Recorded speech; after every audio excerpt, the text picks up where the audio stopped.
ஆன்மீக குறிப்புகளை தெரிந்து கொள்ளுங்கள். வீட்டில் ஐஸ்வர்யம் குறைய காரணம் என்ன தெரியுமா?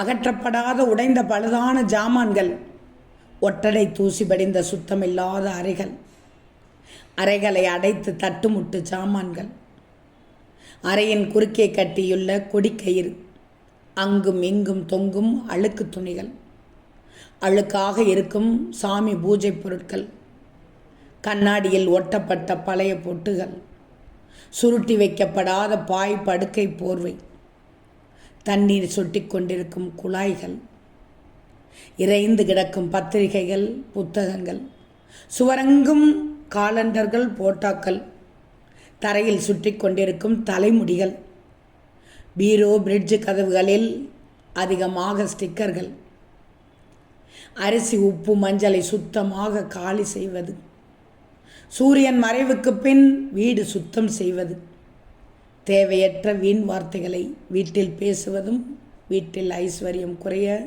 காரணமாகி விடுகிறது. இன்னொன்று, பூஜை அறைக்கு மேல் பரன் படிக்கட்டு அமைக்கக்கூடாது. கழிவறைக்கு அருகில் அல்லது மேலே பூஜை அறையை அமைக்கக்கூடாது. பூஜை அறை படுக்கை அறைக்குள் வரும்படி அமைக்கக்கூடாது. பூஜை அறையில் உள்ள சாமி படங்கள் தரையில் இருந்து ஒரு அடிக்கு மேல்தான் அமைக்கணும். பூஜை அறையின் தரைப்பகுதி மற்ற அறைகளை விட சற்று உயரமாக இருக்கணும். பூஜை அறைக்கு போடப்படும் கதவுகள் எப்போதும் இரட்டை கதவுகளாக இருப்பது நல்லது. பூஜை அறை வடக்கு, வடகிழக்கு அல்லது கிழக்கில் அமைக்கப்படணும். ஈசான்ய மூலையில் பூஜை அறை அமைக்க முடியாதவர்கள் தென்மேற்கில் அமைத்து கொள்ளலாம். பெரிய வீடாக இருந்தால் வீட்டின் மையப்பகுதியில் பூஜை அறையை அமைப்பது சிறந்தது. பிரமிடு வடிவிலான கூரை அமைப்பு நல்ல ஆற்றலை அதிகரிக்கும். பூஜை அறைக்கு வெள்ளை, வெளிர் மஞ்சள், வெளிர் நீலம் போன்ற நிறங்களை பயன்படுத்தலாம்.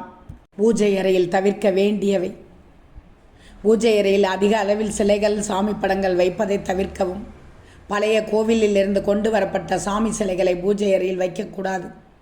இறந்தவர்களின் புகைப்படங்களை பூஜை அறையில் வைக்கக்கூடாது. பூஜை அறையில் அதிக எடையுள்ள சாமி சிலைகளை வைப்பதை தவிர்க்கவும். பூஜை அறை சுவரை ஒட்டி சுவாமி சிலைகளை வைக்கக்கூடாது. சுவாமி படங்களை அடிக்கடி இடம் மாற்றி வைப்பதை தவிர்க்கவும். சாமி படங்களை எதிரும் புதிருமாக வைக்கக்கூடாது. பூஜை அறையில் ஒரே கடவுளின் படம் இருமுறை இருக்கக்கூடாது.